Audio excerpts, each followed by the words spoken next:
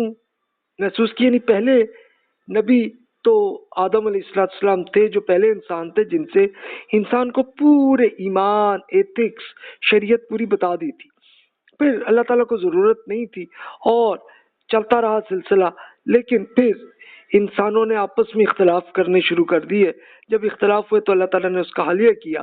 کہ انہی میں سے ایسے آدمی کے جو بہت ہی ایتھیکلی اچھے لوگ تھے انہی کو سلیکٹ کیا، اور انہی کو سلیکٹ کر کے اور وہ ایکسپلین کرتے رہے کہ بھائی دیکھیں یہ ویلکم آپ کے لیے ہے اگر آپ یہ نیکی کریں گے کہ ایک انلیمیٹڈ لائف والی جنت کی، اور وارننگ بھی کر دینا کہ بھائی یہ غلط ہے، اس سے آپ نے بچنا ہے ورنہ آپ پھر سزا کے لیے تیار ہو جائیں۔ اور اللہ تعالیٰ کی کتاب بھی آتی چلی گئی اور ایکسپلین ہوتا رہا سلسلہ۔ اب اللہ تعالیٰ نے اسی سکیم کو پھر بالکل ختم کیا محمد رسول اللہ صلی اللہ علیہ وسلم پہ کہ وہ آخری نبی ہیں، کہ یہاں پہ نبوت کے سلسلے کو ختم کر دیا۔ کیوں کر دیا؟ اس لیے کہ اللہ رب العالمین نے اپنے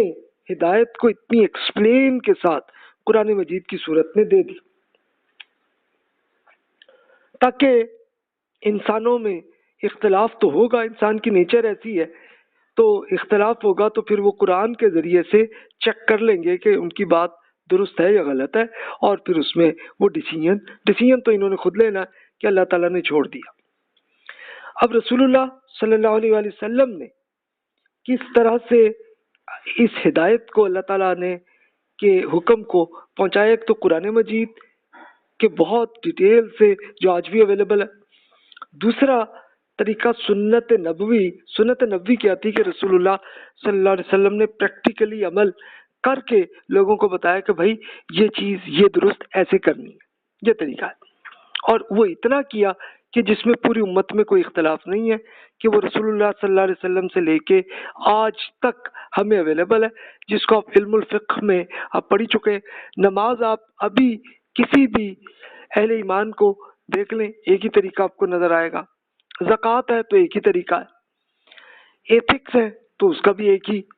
طریقہ ہے، یعنی اس میں کوئی اختلاف نہیں ہے۔ انسانوں میں اختلاف ہوتا ہے اس کی امپلیکیشنز میں، وہ ٹھیک ہے، وہ کوئی بڑی بات نہیں۔ تو اس میں رسول اللہ صلی اللہ علیہ وسلم نے ایک دوسرا کام یہ بھی کیا کہ آپ کے سامنے جو اہل ایمان تھے، جو صحابہ کرام رضی اللہ عنہم تھے، تو ان کے سوالات کا جواب دیا،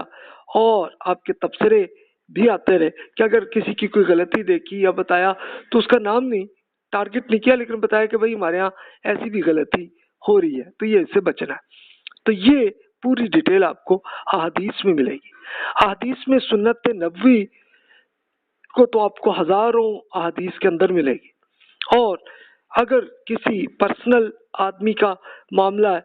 تو ان کا معاملہ پھر وہ حدیث میں ملتا ہے، ان کے کویشچن آنسر اس کے فارمیٹ میں۔